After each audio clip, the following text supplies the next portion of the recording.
Halo teman-teman, kali ini kita akan membahas tentang 7 fakta menarik tentang sejarah terbentuknya Provinsi Maluku Utara. Provinsi yang satu ini terkenal banget dengan keindahan alamnya. Tapi tahu gak sih kalau sejarahnya juga gak kalah seru? Nah, daripada penasaran, mending langsung aja kita bahas satu persatu. Dari mulai asal-usulnya sampai keunikan budayanya, siap-siap takjub deh pokoknya. Yuk, simak videonya sampai habis. Fakta pertama tentang Maluku Utara. Ini dia nih, yang bikin sejarahnya makin spesial. Tahu gak sih kalau Maluku Utara itu dulunya merupakan pusat dari beberapa kerajaan besar? Salah satunya adalah Kerajaan Ternate. Kerajaan ini sudah ada sejak abad ke-13 loh. Bayangin, jauh sebelum Indonesia merdeka, kerajaan ini sudah menguasai perdagangan rempah-rempah di wilayah timur Indonesia. Kerennya lagi, Kerajaan Ternate ini bahkan sampai menjalin hubungan dagang dengan bangsa Eropa loh. Jadi ingat pelajaran sejarah waktu sekolah dulu. Seru banget deh pokoknya kalau ngebahas tentang kerajaan-kerajaan di Indonesia. Lanjut ke fakta kedua, Maluku Utara itu dijuluki sebagai Provinsi Seribu Pulau, dan juga punya julukan lain yang gak kalah keren, yaitu Bumi Rempah-Rempah. Kenapa bisa begitu? Karena sejak dulu kala, Maluku Utara ini terkenal banget sebagai penghasil rempah-rempah, terutama cengkeh dan pala. Saking terkenalnya, rempah-rempah dari Maluku Utara ini sampai jadi rebutan bangsa-bangsa Eropa pada masa penjajahan dulu. Nah, kalau kalian suka masak pakai cengkeh atau pala, bisa jadi itu asalnya dari Maluku Utara loh. Fakta ketiga, Maluku Utara juga punya sejarah perjuangan yang gak kalah heroik.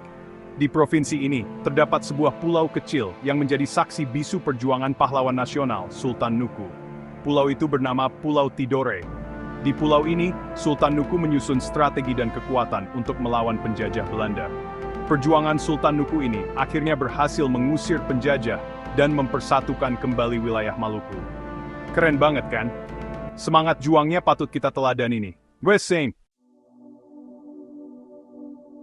Beralih ke fakta keempat, selain sejarahnya yang kaya, Maluku Utara juga punya pesona alam yang luar biasa indah loh. Salah satunya adalah keindahan bawah lautnya.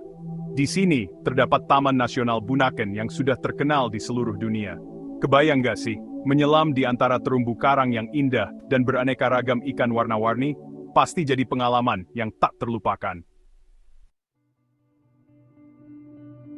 Fakta kelima. Maluku Utara juga punya keajaiban alam yang gak kalah menakjubkan, yaitu Danau Tolire. Danau ini unik banget karena letaknya yang berada di kaki gunung api Gamalama. Danau Tolire ini punya legenda yang menarik loh. Konon katanya, danau ini terbentuk dari air mata seorang gadis yang kehilangan ayahnya. Wah, serem juga ya legendanya. Tapi yang pasti, keindahan Danau Tolire ini benar-benar bikin kita takjub. Lanjut ke fakta keenam. Maluku Utara juga kaya akan budaya dan tradisi loh. Salah satu tradisi yang unik dan menarik adalah tradisi bambu gila. Tradisi ini biasanya dilakukan dalam acara-acara adat atau perayaannya juga unik banget, yaitu dengan menggunakan bambu yang bisa bergerak sendiri seperti kerasukan. Wah, penasaran kan gimana caranya? Kalian bisa cari tahu lebih lanjut tentang tradisi ini di internet. Dan fakta terakhir yang gak boleh dilewatkan, Maluku Utara punya kuliner khas yang pastinya bisa menggoyang lidah kalian. Salah satunya adalah gohu ikan, makanan khas yang terbuat dari ikan mentah yang disiram dengan bumbu rempah-rempah. Rasanya? Jangan ditanya, segar dan bikin nagih. Selain gohu ikan, masih banyak lagi kuliner khas Maluku Utara yang wajib kalian coba. Nah, itu dia 7 fakta menarik tentang sejarah term formatnya Provinsi Maluku Utara. Gimana? Keren-keren kan faktanya? Semoga video ini bisa menambah wawasan kita tentang Indonesia ya. Terima kasih sudah menonton. Jangan lupa like, comment, dan subscribe untuk video menarik lainnya. Sampai jumpa di video berikutnya.